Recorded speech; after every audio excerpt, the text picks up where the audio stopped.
2026 തെരഞ്ഞെടുപ്പിൽ ഇരു മുന്നണികൾക്കും ഒരു അഗ്നിപരീക്ഷയാണ് എന്ന കാര്യത്തിൽ സംശയമൊന്നുമില്ല. മുഖ്യമന്ത്രി സ്ഥാനാർത്ഥികളുടെ ഒരു പെർസെൻറ്റേജ് ബേസ് നമ്മൾ നോക്കുന്നതിലേക്ക് VD സതീശന് 28.91%, പിണറായി വിജയന് 19.89%, രമേശ് ചെന്നിത്തലയ്ക്ക് 18.21%. ഞാൻ ചോദിക്കുന്ന ചോദ്യം എന്താ വെച്ചാൽ, ഈ ഒരു പെർസെൻറ്റേജിൻ്റെ ഡാറ്റ ബാക്കപ്പ് എന്താണ്? ഈ സർവേയിൽ നിന്ന് ഏകദേശം 2 ലക്ഷം ഡാറ്റയാണ് കളക്ട് ചെയ്ത് വാട്സപ്പ് വഴിയാണ് ഡാറ്റ കളക്ട് ചെയ്തിരിക്കുന്നത്. ഓപ്പോസിഷൻ ലീഡർ എന്നതിൽ ബെസ്റ്റ് ആയിട്ട് ആൾ പെർഫോം ചെയ്തിട്ടുണ്ട്. ഇതുവരെ ഒരു മന്ത്രിയായിരുന്നുള്ള ഒരു പരിചയമില്ലാത്തതിൻ്റെ ഒരു കുറവ് ആളുകൾ കാണുന്നുണ്ട്. എല്ലാത്തിനെയും പ്രതികരിക്കുകയോ എല്ലാത്തിനെയും വിമർശിക്കുകയോ എല്ലാത്തിനെയും കുറ്റപ്പെടുത്തുന്ന ഒരു രീതി ഒരു കാരണവശാലും നല്ലതല്ല. അങ്ങനെ രീതി ഉണ്ടായതുകൊണ്ട് രമേശ് ചെന്നിത്തലയ്ക്ക് അത്തരം ഒരു മുഖ്യമന്ത്രി ആവേണ്ട സ്ഥാനം നഷ്ടപ്പെട്ടു പോയിട്ടുണ്ട്. അദ്ദേഹം നല്ല കഴിവുള്ള നേതാവാണ്. 91 സീറ്റുകൾ UDF നേടി. UDF 2026 തെരഞ്ഞെടുപ്പിൽ അധികാരത്തിൽ വരും. വൈസ്മാൻ ടിവിയുടെ വാക്ക് പൊന്നാവും. മുമ്പ് പൊന്നായി. കഴിഞ്ഞ നമ്മൾ സുരേഷ് ഗോപി ജയിക്കുന്ന പറഞ്ഞു വെച്ചേ അല്ലേ? സുരേഷ് ഗോപി ജയിച്ചു, വേറെ ആരും വിശ്വസിച്ചില്ലല്ലോ. വൈസ്മാൻ ടിവിയുടെ കമന്റ് അടി നോക്കൂ, എല്ലാവരും എതിരായിരുന്നു. പക്ഷെ വൈസ്മാൻ ടിവി അന്ന് പുറത്തുവിട്ട് ഞാൻ പറഞ്ഞ സാധനം പുറത്തുവിട്ടപ്പോൾ അത് സത്യമായി. നമുക്ക് പക്ഷെ കാത്തിരുന്ന് കാണാം. നമസ്കാരം. ഇന്ന് നമ്മുടെ അതിഥിയായി എത്തിയിട്ടുള്ളത് അഡ്വക്കേറ്റ് അവനീഷ് കോയിക്കരയാണ്. സുപ്രീം കോടതി, ഹൈക്കോടതി അഡ്വക്കേറ്റ് ആണ് അദ്ദേഹം. അതുകൂടാതെ പൊളിറ്റിക്കൽ സൈക്കോളജിസ്റ്റ് കൂടിയാണ് അദ്ദേഹം. അദ്ദേഹത്തോട് 2026 നടക്കാൻ പോകുന്ന നിയമസഭാ തെരഞ്ഞെടുപ്പിൻ്റെ ചില ഡാറ്റ അനലൈസിസ് ആണ് അദ്ദേഹവുമായിട്ട് ചേർന്ന് ഇന്നിവിടെ നടത്താൻ വേണ്ടി പോകുന്നത്. അഡ്വക്കേറ്റ് അവനീഷ് കോയിക്കര, നമസ്കാരം. 2026 തെരഞ്ഞെടുപ്പിൽ ഇരു മുന്നണികൾക്കും ഒരു അഗ്നിപരീക്ഷയാണ് എന്ന കാര്യത്തിൽ സംശയമൊന്നുമില്ല. അപ്പോൾ ഈ മത്സരത്തെ എങ്ങനെയാണ് നോക്കിക്കാണുന്നത് എന്ന് വെച്ചാൽ, നമുക്ക് ഇതിനെ 3-4 തലത്തിലേക്ക് കാണേണ്ടതുണ്ട്. ഒന്ന്, 3 മുന്നണികളും നേടാൻ സാധ്യതയുള്ള ഒരു വോട്ടിംഗ് പെർസെൻറ്റേജ്, ഇതിനുണ്ടാകാൻ സാധ്യതയുള്ള ഫ്ലക്ച്വേഷൻസ്, അതോടൊപ്പം തന്നെ പ്രധാനപ്പെട്ടതാണ് മുഖ്യമന്ത്രി കാൻഡിഡേറ്റുകളെ സംബന്ധിച്ചിട്ട്. അപ്പോൾ ഇതിൽ അഡ്വക്കേറ്റ് അവനീഷ് കോയിക്കര നടത്തിയിട്ടുള്ള ഒരു സർവേ, ഒരു ഡാറ്റാബേസ് ശ്രദ്ധയിൽപ്പെട്ടിട്ടുണ്ട്. അപ്പോൾ അത് വെച്ച് നമ്മൾ പരിശോധിക്കുന്ന സമയത്ത് മുഖ്യമന്ത്രി സ്ഥാനാർത്ഥിമാരുടെ നമുക്ക് ആദ്യം ഒന്ന് പരിശോധിച്ച് നോക്കാം. മുഖ്യമന്ത്രി സ്ഥാനാർത്ഥികളുടെ പരിശോധിക്കുന്ന സമയത്ത് നമുക്ക് മനസ്സിലാക്കാൻ വേണ്ടി സാധിക്കുന്നത്, മുഖ്യമന്ത്രി സ്ഥാനാർത്ഥികളുടെ ഒരു പെർസെൻറ്റേജ് ബേസ് നമ്മൾ നോക്കുന്നതിലേക്ക് VD സതീശന് 28.91%, പിണറായി വിജയന് 19.89%, രമേശ് ചെന്നിത്തലയ്ക്ക് 18.21%, TM തോമസ് ഐസക്കിന് 17.44%, രാജീവ് ചന്ദ്രശേഖർക്ക് 11.26%, അതേഴ്സിന് 4.29%. അങ്ങനെയാണ് 100% കംപ്ലീറ്റ് ആവുന്നത്. ഞാൻ ചോദിക്കുന്ന ചോദ്യം എന്താ വെച്ചാൽ, ഈ ഒരു പെർസെൻറ്റേജിൻ്റെ ഡാറ്റ ബാക്കപ്പ് എന്താണ്? നമ്മൾ ഈ സർവേ നടത്തിയ സെപ്റ്റംബർ മാസം ആദ്യത്തെ ഘട്ടവും രണ്ടാം ഘട്ടം ഡിസംബർ മാസം നടത്തിയത്. ഈ സർവേയിൽ നിന്ന് ഏകദേശം 2 ലക്ഷം ഡാറ്റയാണ് കളക്ട് ചെയ്ത് വാട്സപ്പ് വഴിയാണ് ഡാറ്റ കളക്ട് ചെയ്തിരിക്കുന്നത്. ആ ഡാറ്റയിൽ നിന്ന് മനസ്സിലാക്കുന്ന പെർസെൻറ്റേജാണ് ഈ പറഞ്ഞിട്ടുള്ളത്. ഇത് പ്യുവറായിട്ട് ഒരു സീരീസ് ഓഫ് നമ്പേഴ്സിലേക്ക്, കാരണം പല സീരീസ് പോയി കഴിഞ്ഞാൽ സ്വാഭാവികമായിട്ട് കേരളം മൊത്തം പോകണമെന്നില്ല. ഒരു സീരീസ് വാട്സപ്പ് നമ്പറിലേക്ക് പോകുമ്പോൾ ആ നമ്പറിൽ നിന്ന് കിട്ടുന്ന ഫീഡ്ബാക്ക് ജെന്യുവൻ ആയിരിക്കും എന്ന് തന്നെയാണ് പറയപ്പെടുന്നത്. നമ്മൾ റാൻഡം ചെക്ക് ചെയ്യാതെ ഫുൾ ആ ഒരു സെറ്റിലേക്ക് വിടുകയും ചെയ്യും. 2 lakhs ഡാറ്റ എന്ന് പറയുന്നു. തീർച്ചയായും ഈ 2 lakhs ഡാറ്റ എല്ലാ മൊബൈൽ നമ്പേഴ്സ് ത്രൂ ആയിട്ടുള്ള വാട്സപ്പ് ഡാറ്റാബേസ്. അതിന് കൃത്യമായിട്ട് റിപ്ലൈ കിട്ടുന്നുണ്ടോ? റിപ്ലൈ കിട്ടും.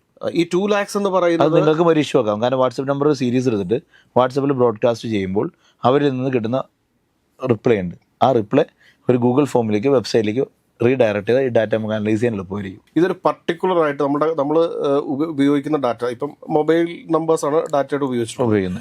ഈ ഡാറ്റ ഏതെങ്കിലും പർട്ടിക്കുലർ ആയിട്ടുള്ള ഒരു പക്ഷത്ത് നിൽക്കുന്ന ആളുകൾ മാത്രം ഉപയോഗിക്കും? അല്ല, നമുക്ക് അങ്ങനെ സെലക്ട് ചെയ്യാൻ പറ്റില്ല. സീരിയൽ നമ്പർ ആയിട്ട് വരുന്നതാണ്. അതായത് 94470001 തുടങ്ങി 9447 എന്നിൽ അവസാനിക്കുന്ന സീരീസ് ആവും. അപ്പോൾ കേരളത്തിലെ എല്ലാ വിഭാഗങ്ങളിലേക്കും പോകും. ഒരിക്കലും അങ്ങനെ പർട്ടിക്കുലർ ഡാറ്റയിലേക്ക് പോയാൽ നേരിട്ട് സർവേ നടത്തുന്നതിൽ പരാജയം അങ്ങനെ തന്നെയാണ്. ഇതിനകത്ത് VD സതീശൻ്റെ മെറിറ്റ്സ് ആയിട്ട് പറയുന്ന കാര്യങ്ങൾ: clean image, modern political outlook, articulate communicator, strong opposition leadership. Demerits ആയിട്ട് പറയുന്നത് ലിമിറ്റഡ് അഡ്മിനിസ്ട്രേറ്റീവ് എക്സ്പീരിയൻസ്. ആളുകൾ പറഞ്ഞിരിക്കുന്ന ഫാക്റ്റാണ്. എന്തൊക്കെയാണ് അവരുടെ മെറിറ്റ്സ് ഡിമെറിറ്റ്സ് എടുക്കുമ്പോൾ അതിൽ നിന്ന് പറഞ്ഞിരിക്കുന്ന എക്സ്ട്രാക്റ്റാണ് അത് തന്നെ. ഒപ്പം തന്നെ ഡാറ്റ അനലൈസ് വെച്ചിട്ട് നമ്മൾ അനലൈസ് ചെയ്യുമ്പോൾ വരുന്ന അതിലേക്ക് മാത്രം ചുരുക്കിയുള്ള പോയിന്റ്സാണ്. ഓപ്പോസിഷൻ ലീഡർ എന്നതിൽ ബെസ്റ്റ് ആയിട്ട് ആൾ പെർഫോം ചെയ്തിട്ടുണ്ട്. ഇതുവരെ ഒരു മന്ത്രിയായിരുന്നുള്ള ഒരു പരിചയമില്ലാത്തതിൻ്റെ ഒരു കുറവ് ആളുകൾ കാണുന്നുണ്ട്. പക്ഷേ മോഡേൺ പൊളിറ്റിക്സിന് അനുയോജ്യമായ ഭാഷാശൈലി, അതിന് പറ്റുന്ന രീതിയിലുള്ള അപ്രോച്ച്, ഇതെല്ലാം VD സതീശൻ നന്നായിട്ട് വരുന്നു. ഈ രാഷ്ട്രീയ നിരീക്ഷകരെല്ലാം ഉന്നയിക്കുന്ന ഒരു ആരോപണമാണ്. അതായത് ഒരു പ്രതിപക്ഷ നേതാവെന്ന രീതിയിൽ, അതായത് 2016 മുതൽ 2021 വരെ രമേശ് ചെന്നിത്തല സംസ്ഥാനത്തിൻ്റെ പ്രതിപക്ഷ നേതാവായിട്ടിരിക്കുന്ന സമയത്ത് ഉയർത്തിക്കൊണ്ട് വന്നിട്ടുള്ള അനവധി പ്രശ്നങ്ങളുണ്ട്. പക്ഷേ 2021 മുതൽ 2026 വരെ VD സതീശൻ പ്രതിപക്ഷ നേതാവായിട്ടിരിക്കുന്ന സമയത്ത് അതിനോടൊപ്പം എത്താൻ സാധിച്ചിട്ടില്ല എന്നൊരു ആക്ഷേപം രാഷ്ട്രീയ നിരീക്ഷകർ ഉയർത്തുന്നുണ്ട്. രാഷ്ട്രീയ നിരീക്ഷകർ കൃത്യമായിട്ട് ഇത് നന്നായി പഠിക്കേണ്ട കാര്യമുണ്ട്. എല്ലാത്തിനെയും പ്രതികരിക്കുകയോ എല്ലാത്തിനെയും വിമർശിക്കുകയോ എല്ലാത്തിനെയും കുറ്റപ്പെടുത്തുന്ന ഒരു രീതി ഒരു കാരണവശാലും നല്ലതല്ല. അങ്ങനെ രീതി ഉണ്ടായതുകൊണ്ട് രമേശ് ചെന്നിത്തലയ്ക്ക് അത്തരം ഒരു മുഖ്യമന്ത്രി ആവേണ്ട സ്ഥാനം നഷ്ടപ്പെട്ടു പോയിട്ടുണ്ട്. അദ്ദേഹം നല്ല കഴിവുള്ള നേതാവാണ്. പക്ഷേ ആ ചില കാര്യങ്ങൾ ഇപ്പോൾ കിറ്റുമായി ബന്ധപ്പെട്ടൊരു വിവാദം വന്നു, ഇതൊക്കെ അദ്ദേഹത്തിന് ഭയങ്കര ദോഷം ചെയ്തു. പക്ഷേ വി ഡി സതീശൻ വളരെ സെലക്റ്റീവാണ്. അദ്ദേഹത്തിന് ദോഷമില്ലാത്തത്, പാർട്ടിക്ക് ദോഷമില്ലാത്തത്, ജനങ്ങൾക്ക് ഉപകാരപ്രദമാകുന്ന വിഷയങ്ങൾ മാത്രമേ വി ഡി സതീശൻ ഏറ്റെടുത്തിട്ടുള്ളൂ എന്നുകൂടി നമ്മൾ കാണണം. പക്ഷേ ഈ വിലക്കയറ്റം ഉൾപ്പെടെയുള്ള വിഷയങ്ങൾ അദ്ദേഹത്തിൻ്റെ നിലപാടെന്തായിരുന്നു? വിലക്കയറ്റം ഉൾപ്പെടെയുള്ള വിഷയങ്ങൾ അദ്ദേഹം നിലപാട് സ്വീകരിച്ചിട്ടുണ്ട്. പക്ഷേ അത് ഒരു അഗ്രസീവായ ഒരു സമരങ്ങളിലേക്ക് കൊണ്ടുപോയതുകൊണ്ട് ജനങ്ങൾക്ക് ഒരു ഗുണം ഉണ്ടാകുന്ന മാറ്റം ഉണ്ടാകാൻ പോകുന്നില്ല. പക്ഷേ ഒരു ഭരണത്തിലേറിക്കൊണ്ട് ആ വിലക്കയറ്റത്തെ നിയന്ത്രിക്കുക, നമുക്ക് സാധിക്കുന്നത് ചെയ്യുക എന്നൊരു പോളിസി, ഒരു പ്രാഗ്മാറ്റിക് പൊളിറ്റീഷ്യൻ്റെ ശൈലി വി ഡി സതീശനുണ്ട്. അത് കൂടാതെ തന്നെ വെച്ചാൽ കേന്ദ്ര സർക്കാരുമായി ബന്ധപ്പെട്ട് GSTയുടെ പേയ്മെൻ്റ് ഒക്കെ സംസ്ഥാന സർക്കാരിന് കിട്ടാത്ത സാഹചര്യങ്ങളൊക്കെ ഉണ്ട്. അപ്പോൾ ഞാൻ ചോദിക്കുന്ന ചോദ്യം എന്താ വെച്ച് കഴിഞ്ഞാൽ, ഒരുപക്ഷെ വേണമെങ്കിൽ പ്രതിപക്ഷത്തിന് ഈ കേന്ദ്രവിരുദ്ധ സമരങ്ങൾ നടത്താമായിരുന്നല്ലോ. കേന്ദ്രവിരുദ്ധ സമരങ്ങൾ ഭരണപക്ഷിയോടൊപ്പം ചേർന്ന് നടത്തുമ്പോൾ അവർ അതിൻ്റെ ബെനിഫിറ്റ് അവർ മാത്രം എടുക്കുന്ന ഒരു രാഷ്ട്രീയ സമീപനം സ്വീകരിച്ച് നമുക്കറിയാം. അതുകൊണ്ടാണ് വി ഡി സതീശനോ അല്ലെങ്കിൽ കോൺഗ്രസ് പാർട്ടിയോ അതിനോട് പോയിട്ടില്ല എന്ന് നമ്മൾ മനസ്സിലാക്കേണ്ടത്. നമ്മളവിടുന്ന് പിണറായി വിജയനിലേക്ക് വരുന്ന സമയത്ത് അദ്ദേഹത്തിന് 19.89% വോട്ടാണുള്ളത്. അതിൽ പറയുന്ന strong administrator, crisis management experience, decisive leadership, ഒറ്റയ്ക്ക് തീരുമാനമെടുത്ത് പോകുന്ന രീതി അദ്ദേഹം നന്നായിട്ടുണ്ട്. ക്രൈസിസ് വന്നപ്പോൾ 2 സിറ്റുവേഷനിൽ നന്നായി മാനേജ് ചെയ്യാൻ ആൾ ശ്രമിച്ചിട്ടുണ്ട്. പക്ഷേ അപ്പുറത്ത് ഓട്ടോക്രാറ്റിക് ശൈലി സ്വീകരിച്ചപ്പോൾ സ്വാഭാവിക ജനങ്ങളിൽ നടന്നുപോയി. അപ്പോൾ ഞാൻ ചോദിക്കുന്നത്, ഡീമെറിറ്റ്സ് ആയിട്ട് പറയുന്നത് anti incumbency, perceived authoritarianism, fatigue factor. അത് പറയുന്ന കാര്യം വെച്ചാൽ പുള്ളി ആന്റി ഇൻകംബൻസി ഫാക്ടേഴ്സിന് അദ്ദേഹം എടുത്ത തീരുമാനങ്ങളാണ്. ഒറ്റാനായിട്ട് തീരുമാനം എടുത്താൽ CPIക്കും ജനങ്ങൾക്ക് എതിരാവുന്ന കാര്യങ്ങൾ വരുന്നത്. ആ തീരുമാനങ്ങൾ എടുത്തതിന് ഉറച്ചു നിന്നിട്ടുണ്ട്. പക്ഷെ ആ തീരുമാനങ്ങൾ പലതും തെറ്റായിരുന്നുണ്ട്. അതെ, PMC ഉൾപ്പെടെയുള്ള കാര്യങ്ങളാണോ ഉദ്ദേശിച്ചത്? പല കാര്യങ്ങളിലും സിൽവർ ലൈൻ എല്ലാത്തിനും പരാജയമല്ലേ, എല്ലാം പരാജയപ്പെട്ടു പോയില്ലേ. ഉമ്മൻചാണ്ടി ഒന്ന് വിഴിഞ്ഞു ആയിക്കോട്ടെ, മെട്രോ അടക്കമുള്ള കാര്യങ്ങളല്ലാണ്ട് ഇവിടെ എന്താ കൊണ്ടുപോകാൻ പറ്റിയ 10 വർഷം കിട്ടിയില്ലേ. ഇപ്പൊ വീടുകളിൽ പോകുമ്പോൾ ആളുകൾ ചോദിക്കുന്നത് കഴിഞ്ഞ 9.5 വർഷമായിട്ട് ചെയ്യാത്ത കാര്യമാണ് നിങ്ങൾ 3 മാസം കൂടി ചെയ്യാൻ പോകുന്ന ചോദ്യം ചോദിക്കുമ്പോൾ തന്നെ മനസ്സിലായില്ലേ നമുക്കത്. ഈ രമേശ് ചെന്നിത്തലയ്ക്ക് 18.21% ആണ് മുഖ്യമന്ത്രി ആവുന്നതിനെ കുറിച്ച് പറയുന്നത്.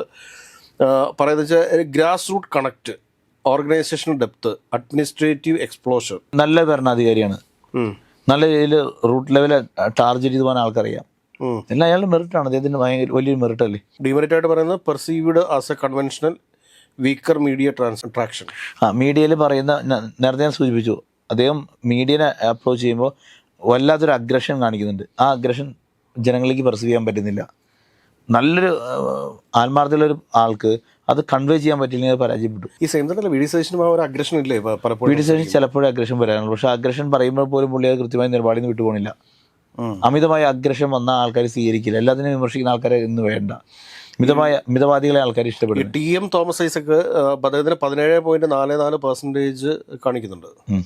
അതിൽ പറയുന്ന policy visionary, respected economist, institutional credibility. Demerit പറയുന്നത് ലിമിറ്റഡ് മാസ് അപ്പീൽ, പബ്ലിക് ഡെപ്റ്റ് ക്രിറ്റിസിസം. അത് രണ്ടും അതിനകത്ത് കൃത്യമായിട്ട് പറഞ്ഞു പോയിട്ടുണ്ട്. ഒരു അക്കാഡമിഷ്യനാണ്, എക്കണോമിസ്റ്റാണ്, കാര്യങ്ങൾ താത്വികമായി അവതരിപ്പിക്കുന്ന ഒരാളാണ്. പക്ഷെ അപ്പുറത്ത് അതൊരു മാസ് മീഡിയ ഡീൽ ചെയ്യുന്ന കാര്യത്തിൽ ഉണ്ടാകുന്ന പ്രശ്നങ്ങൾ അതിനകത്ത് ഉണ്ട്. രാജീവ് ചന്ദ്രശേഖരുടെ പറയുന്നത് 11.26% ആണ്. Corporate professionalism, urban appeal, strong central backing, weak grass root outsider image. Demerit ആയിട്ട് പറയുന്നത് നാട്ടിലുള്ള ആളല്ലെന്ന ഇതാണ് കഴിഞ്ഞ തെരഞ്ഞെടുപ്പിലും അദ്ദേഹത്തിന് ബാധിച്ചത്. പക്ഷെ അതിനൊക്കെ മറികടക്കാൻ ശ്രമിച്ചുകൊണ്ടിരിക്കുന്നത്. സെൻട്രൽ ഗവൺമെന്റിന്റെ ബാക്കപ്പ് വന്നായിട്ടുണ്ട്. ഒപ്പം തന്നെ ഒരു പ്രൊഫഷണലാണ്. അർബൻ ഏരിയയിൽ ആൾ നന്നായി ക്ലച്ച് പിടിച്ചിട്ടുണ്ട്. ഇതിനകത്ത് വേറൊരു കാര്യത്തിലേക്ക് വരുമ്പോഴത്തേക്ക് പെർസെൻറ്റേജ് ഓഫ് വോട്ട്, അത് 2026 ഒരു പക്ഷേ മുന്നണികൾക്ക് കിട്ടാൻ സാധ്യതയുള്ള വോട്ടിംഗ് പെർസെൻറ്റേജ് ആണ് ഇതിനകത്ത് പറയുന്നത്.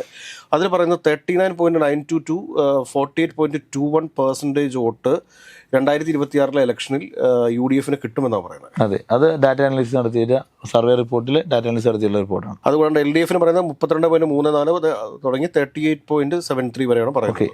അത് താഴെ മുമ്പിലത്തെ അപേക്ഷിച്ച് താഴേക്ക് പോയിട്ടുണ്ട്. ഇത് കഴിഞ്ഞ പ്രാവശ്യം LDF എത്രയായിരുന്നു ഓർമ്മയുണ്ട്? അത് മുമ്പ് പറഞ്ഞിട്ട് പോയിട്ടുണ്ട്. അതിന്റെ ഡാറ്റ അനലിസിസും അതിന് തൊട്ട് മുമ്പ് പറഞ്ഞിട്ടുണ്ട്. 2001 LDF 46, 2006 48, 2011 44, 2016 43, 2021 45% വന്നിരിക്കുന്നത്. ഈ 2001 UDF ഏറ്റവും വലിയ ഭൂരിപക്ഷം കിട്ടിയത്. അതെ അതെ, അന്ന് 49.1% UDF ഉണ്ട്. LDF 46.2% ഉണ്ട്. അവിടെ നിന്നുമാണ് ഇപ്പൊ പറയുന്നത് അത് വളരെ താഴേക്ക് പോരുമെന്ന് പറയുന്നത്. അതെ അതെ 38.73% മുതൽ 47.21 അപ്പോൾ 48.21% ഇപ്പോൾ പ്രൊഡിക്റ്റ് ചെയ്യുന്നത്. അതെ പ്രൊഡിക്റ്റ് ചെയ്യുന്നത്. ആ ഒരു കുറവിന് കാരണം എന്തായിരിക്കും? NDAയുടെ വളർച്ചയുണ്ട്, വോട്ട് ചെയ്യുന്ന ആൾക്കാരിലെ കുറവ് വന്നിട്ടുണ്ട്, ഇതെല്ലാം ബാധിക്കുമല്ലോ. പക്ഷെ അത് മതി, അത് പ്രൊപ്പോർഷണലി അത് മതി. കാരണം വോട്ടിൻ്റെ ശതമാനം അനുസരിച്ച് ആയിരിക്കില്ല എല്ലാ മണ്ഡലങ്ങളും വരുന്നത്. ചില മണ്ഡലങ്ങൾ കൂടുതൽ വന്നാലും മറ്റു മണ്ഡലം കുറഞ്ഞാലും അത് സാച്ചുറേറ്റ് ചെയ്യപ്പെടും. 2021 12.3% NDAയുടെ വോട്ടുണ്ടായിരുന്നത്. അത് ഇപ്രാവശ്യം അതായത് 2016 അത് 15% ഉണ്ടായിരുന്നു. അതെ. അപ്പോൾ അതിപ്പോൾ 2026 വരുമ്പോഴത്തേക്ക് അത് വീണ്ടും 15% എത്തുമെന്നാണ് പറയുന്നത്. അതെ 14%. ആ ഒരു ഫ്ലക്ച്വേഷൻ എന്തായിരിക്കും അവസ്ഥ? ആ ഫ്ലക്ച്വേഷൻ ചില മണ്ഡലങ്ങളിൽ വോട്ട് കൂടുതൽ കിട്ടും. ഇപ്പോൾ മുമ്പത്തെ അപേക്ഷിച്ച് 45,000 വോട്ട് ഈ പഞ്ചായത്ത് മുനിസിപ്പൽ തെരഞ്ഞെടുപ്പുമായി ബന്ധപ്പെട്ട് 45,000 വോട്ടിന്റെ അസംബ്ലി തലത്തിൽ കിട്ടിയ സ്ഥലങ്ങളുണ്ട്. 35,000 40,000 കിട്ടിയിട്ടുണ്ട്. അത് കൂടിയിട്ടുണ്ട്. പക്ഷെ കമ്പാരിറ്റീവ്ലി കഴിഞ്ഞ വർഷത്തേക്കാളും കുറവേക്ക് വരും. ഞാൻ ചോദിച്ചാൽ ഈ 91 സീറ്റ്, അതായത് ഇപ്പോൾ UDF-നുള്ളത് 42 സീറ്റുകളാണ്. അതെ. ഈ 42 സീറ്റുകളിൽ നിന്നാണ് ഈ 91 സീറ്റ് എന്ന് പറയുമ്പോഴത്തേക്ക് ഏകദേശം 50ഓളം സീറ്റുകൾ, 49 to 50 സീറ്റ്സ് കോൺഗ്രസ് അല്ലെങ്കിൽ UDF അധികമായിട്ട് പിടിക്കണം. അത് പിടിക്കാനുള്ള സാധ്യതകൾ ഈ പഞ്ചായത്ത് മുനിസിപ്പൽ തെരഞ്ഞെടുപ്പോ പാർലമെന്റ് തെരഞ്ഞെടുപ്പ് എടുത്ത 2 അനാലിസിസ് നടത്തിയാലും കൃത്യമാണ്. ജനങ്ങൾ പറഞ്ഞ സർവേ കൂടാതെ നമ്മൾ പഞ്ചായത്ത് തെരഞ്ഞെടുപ്പുമായി ബന്ധപ്പെട്ട അനാലിസിസ് നടത്തുമ്പോൾ 81 സീറ്റ് UDF-ന് അനുകൂലമായിട്ടാണ് മണ്ഡലങ്ങൾ വന്നതാണ്. മട്ടന്നൂരെ കണ്ട അവർ ആ സർവേയിൽ ഒഴിവാക്കിയിട്ടുണ്ട് ആ ഒരു ഡാറ്റയിൽ. അത് കൃത്യമായിട്ട് പത്രങ്ങളിൽ പബ്ലിഷ് ചെയ്ത് തന്നിട്ടുണ്ട്. പാർലമെൻറ്റ് തെരഞ്ഞെടുപ്പിൽ കിട്ടിയ പാർലമെൻറ്റ് മണ്ഡലങ്ങൾ അതിൻ്റെ വോട്ടിംഗ് പെർസെൻറ്റേജ് ഇത് വെച്ച് നോക്കുമ്പോഴും ഇത് ഡാറ്റ കറക്റ്റായിട്ട് വരും. ആ ട്രെൻഡുകൾ 2010 ഈ ട്രെൻഡ് തന്നെയായിരുന്നു.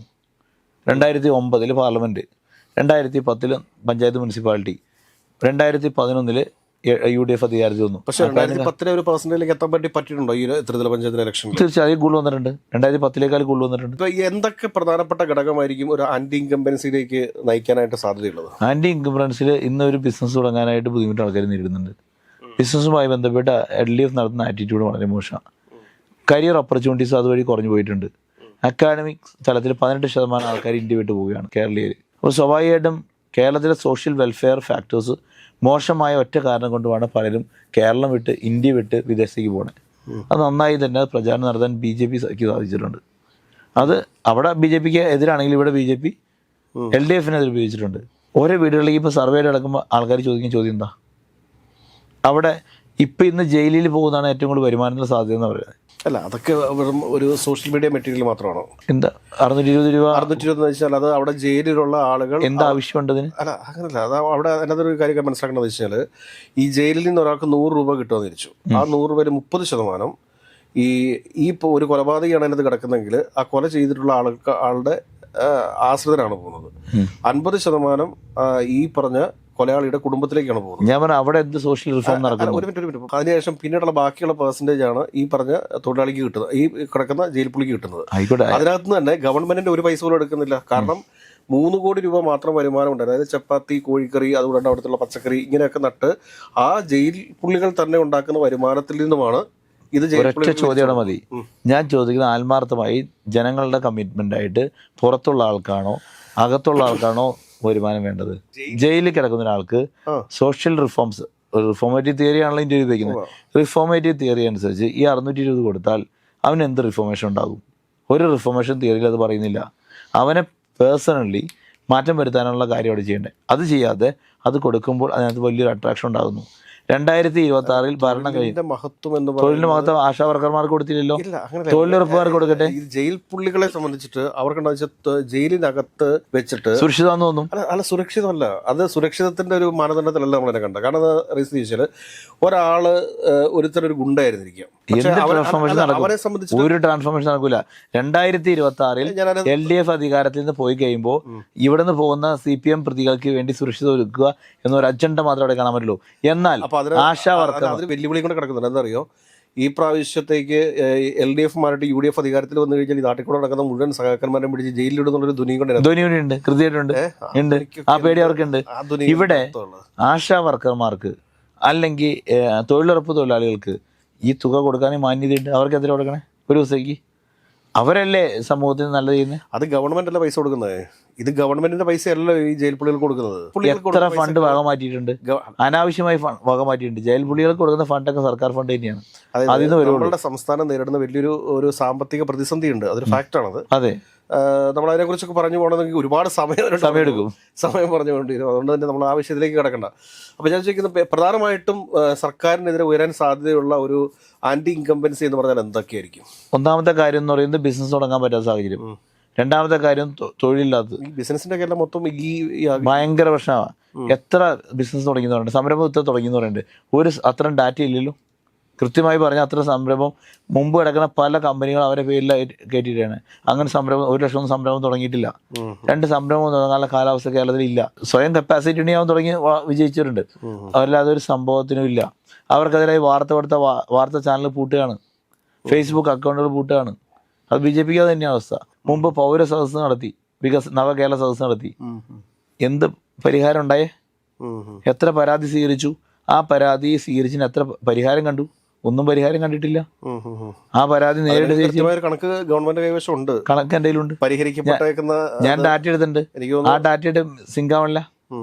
ഞാൻ മെയിൻ ഡാറ്റ എടുത്തു, അതിന്റെ ഡിപ്പാർട്ട്മെന്റ് ഡാറ്റ എടുത്തു, 2 സിങ്കാവണില്ല. RTI പ്രകാരം നമുക്ക് അവൈലബിൾ ആണത്. എൻ്റെ ഞാൻ എടുത്തു. ഭൂരിപക്ഷവും പരാതികൾ പരിഹരിക്കപ്പെട്ട് കഴിഞ്ഞിരിക്കുന്നു എന്ന് സെൻട്രലിൽ പറയുന്നു. പക്ഷേ ഇതുമായിട്ട് ഡിപ്പാർട്ട്മെന്റിൽ എടുത്തപ്പോൾ അങ്ങനെ പരിഹരിക്കപ്പെട്ടിട്ടില്ല. രണ്ടുപേരും മാച്ചിങ് അല്ല. നേരിട്ട് ഡിപ്പാർട്ട്മെന്റുകളിൽ ചെല്ലുമ്പോൾ അത് സർക്കാർ കൊടുക്കുന്നത് ഒരു ഫാബ്രിക്കേറ്റ് ഡാറ്റയാണ്, ഇത്ര പരിഹരിക്കപ്പെട്ടു എന്നാണ്. പക്ഷേ തിരിച്ചെടുക്കുമ്പോൾ ഇല്ല. ഭൂമി തരമാറ്റമായി ബന്ധപ്പെട്ട് ഒരു മാനദണ്ഡങ്ങളൊക്കെ വെച്ച് ഞാൻ കാര്യം ചോദിച്ചോട്ടെ. ഈ നവകേരള സദസ്സ് കഴിഞ്ഞു. നവകേരള സദസ്സ് കഴിഞ്ഞതിന് ശേഷം വക്കീലിനെ പോലെ, വക്കീലിന് എനിക്കൊന്ന് UDF നേതൃത്വമൊക്കെ വളരെ അടുത്ത ബന്ധമുള്ള ആളാണ്. എല്ലാ പാർട്ടികളായിട്ടും എല്ലാ പാർട്ടികളായിട്ടും ബന്ധമുണ്ട്. അപ്പോൾ ഞാൻ ചോദിക്കുന്ന ചോദ്യം എന്താണെന്ന് വെച്ചാൽ, പ്രതിപക്ഷ നേതാവിനോട് അല്ലെങ്കിൽ പ്രതിപക്ഷ നേതൃത്വത്തോട്, പാർട്ടിയോട് ഒക്കെ നിങ്ങൾ എന്തുകൊണ്ടാണ് നവകേരള സദസ്സിൽ ഇതേപോലത്തെ കാര്യങ്ങളൊക്കെ നടന്നു, അതിനുശേഷം അതിനൊരു പരിഹാരം ഉണ്ടായിട്ടില്ല, ഒരു പ്രോബ്ലം സോൾവ് ചെയ്യപ്പെട്ടിട്ടില്ല, എന്തുകൊണ്ട് നിങ്ങൾ ഇതിനെ അഡ്രസ്സ് ചെയ്യുന്നില്ല എന്നൊരു ചോദ്യം ചോദിച്ചുകൂടായിരുന്നോ? അത് ജനങ്ങൾക്കറിയാമല്ലോ. അവരുടെ പ്രശ്നങ്ങൾക്ക് പരിഹാരം കണ്ടില്ലെന്ന് അവർക്കറിയാമല്ലോ. അതിനെ അഡ്രസ്സ് ചെയ്യേണ്ട ആവശ്യമില്ല. ഒരാളുടെ അഡ്രസ്സ് ചെയ്യില്ല. ജനങ്ങൾക്ക് സൈലൻ്റ് ആയിട്ടുള്ള ഒരു ഡിസിഷൻ, വയലൻ്റ് റിയാക്ഷൻ വരുന്നതാണ് പഞ്ചായത്ത് കണ്ടത്. ജനങ്ങളുടെ സൈലന്റ് ഡിസിഷനത്. പോലീസ് സ്റ്റേഷനിൽ പരാതി കൊടുക്കണമെങ്കിൽ CPMന്റെ ഏരിയ സെക്രട്ടറി പറയുന്ന പരാതി എടുക്കുള്ളൂ. ഈ കഴിഞ്ഞ തെരഞ്ഞെടുപ്പിൽ 25 ലക്ഷത്തോളം വോട്ടാണ് UDFന് കൂടുതലായിട്ട് ലഭിച്ചത്. ഇതിൽ ഏറ്റവും കൂടുതൽ വോട്ട് UDFന് ലഭിച്ചത് എറണാകുളം, മലപ്പുറം, വയനാട് തുടങ്ങിയ ജില്ലകളിൽ നിന്നാണ്. ഈ ജില്ലകളിൽ നിന്നാണ് 11 ലക്ഷത്തോളം വോട്ടുകൾ UDFന് കിട്ടിയിട്ടുള്ളത്. ബാക്കി വരുന്ന 14 ലക്ഷമാണ് ബാക്കി വരുന്ന 11 ജില്ലകളിൽ നിന്ന് കിട്ടിയിട്ടുള്ളത്. ആ ഒരു അതിന് പ്രൊപ്പോർഷണലേറ്റ്ലി ഒരു 4% വോട്ട് മാറിയാൽ ഒരു മണ്ഡലത്തിൽ വിജയ പരാജയങ്ങളെ ബാധിക്കും. കഴിഞ്ഞ തെരഞ്ഞെടുപ്പിൽ കണ്ടതാണ്. ഈ തവണത്തെ മാറ്റം ഈ തവണ ഉണ്ടാകും. കേരളത്തിൽ പത്രങ്ങൾ അവരുടെ ഡാറ്റ അനാലിസിസ് പുറത്തുവിട്ടുണ്ടായിരുന്നു. അതിനകത്ത് ഏകദേശം 81 സീറ്റിൻ്റെ ഇതാണ് പഞ്ചായത്ത് മുനിസിപ്പൽ തെരഞ്ഞെടുപ്പിൻ്റെ അനാലിസിസ് അവർ നടത്തിയത്. 58 സീറ്റ് UDFനും 82ഓളം സീറ്റ്, അല്ല 81 സീറ്റ് UDFന്, അതെ 82 സീറ്റ് UDFന്, 58 സീറ്റോളം LDF. അതെ, ഏത് ഡാറ്റയാ? പഞ്ചായത്ത് തെരഞ്ഞെടുപ്പിന്റെ ഡാറ്റയാ. അത്ര പഞ്ചായത്ത് തെരഞ്ഞെടുപ്പിന്റെ ഡാറ്റയാണത്. അതിന് മുമ്പ് പാർലമെന്റ് തെരഞ്ഞെടുപ്പിന്റെ ഡാറ്റയുണ്ട്. അതിനകത്തായിരുന്നു 110 അല്ല, UDFന് 110 സീറ്റുകളിൽ ലീഡ് ഉണ്ടായിരുന്നു. 110 അല്ല, അതിന് താഴെയാ. ഇതിനകത്ത് ഈ റിയാലിറ്റി ഉണ്ടല്ലോ. പക്ഷേ പഞ്ചായത്ത് തെരഞ്ഞെടുപ്പിനേക്കാൾ മുകളിലായിരിക്കും എപ്പോഴും UDF നിൽക്കുന്നത്. അത് 2010 അങ്ങനെ തന്നെയാണ്. 2010 71 സീറ്റിൽ 72 സീറ്റിൽ മാത്രമാണ് UDF വിജയിച്ചത്. ഞാൻ പറഞ്ഞത് അന്നത്തെ ഡാറ്റ എന്ന് പറയുന്നത് പഞ്ചായത്ത് തെരഞ്ഞെടുപ്പിന്റെ ഡാറ്റ അനാലിസിസ് വയ്ക്കുമ്പോൾ അതിനേക്കാളും കൂടുതലാണ് നിയോജകമണ്ഡലം. പഞ്ചായത്ത് തെരഞ്ഞെടുപ്പിന്റെ സ്ട്രാറ്റജി അല്ല നിയമസഭയും പാർലമെന്റ് വരുമ്പോൾ UDFന് കിട്ടുന്നത്. അത് വേറെ പാറ്റേൺ. ആ പാറ്റേൺ ഇതിനേക്കാളും കൂടുതലാണ്. അതുകൊണ്ട് ഈ തവണത്തെ സർവേയും നമ്മൾ മുമ്പ് പാർലമെന്റ് തെരഞ്ഞെടുപ്പിൽ നമ്മൾ തന്നെ പുറത്തു വിട്ടത്. തീർച്ചയായിട്ടും. അപ്പൊ ഞാൻ പറയുന്നത് വെച്ചാൽ വക്കീലിന്റെ നിഗമന പ്രകാരം 91 സീറ്റുകൾ UDF നേടി. UDF 2026 തെരഞ്ഞെടുപ്പിൽ അധികാരത്തിൽ വരും. വൈസ്മാൻ TVയുടെ വാക്ക് പൊന്നാവും. മുമ്പ് പൊന്നായി. കഴിഞ്ഞ നമ്മൾ സുരേഷ് ഗോപി ജയിക്കുന്ന പറഞ്ഞു വെച്ചേ അല്ലേ? സുരേഷ് ഗോപി ജയിച്ചു, വേറെ ആരും വിശ്വസിച്ചില്ലല്ലോ. വൈസ്മാൻ TVയുടെ കമന്റ് അടി നോക്കൂ, എല്ലാവരും എതിരായിരുന്നു. പക്ഷെ വൈസ്മാൻ TV അന്ന് പുറത്തുവിട്ട് ഞാൻ പറഞ്ഞ സാധനം പുറത്തുവിട്ടപ്പോൾ അത് സത്യമായി. നമുക്ക് പക്ഷെ കാത്തിരുന്ന് കാണാം.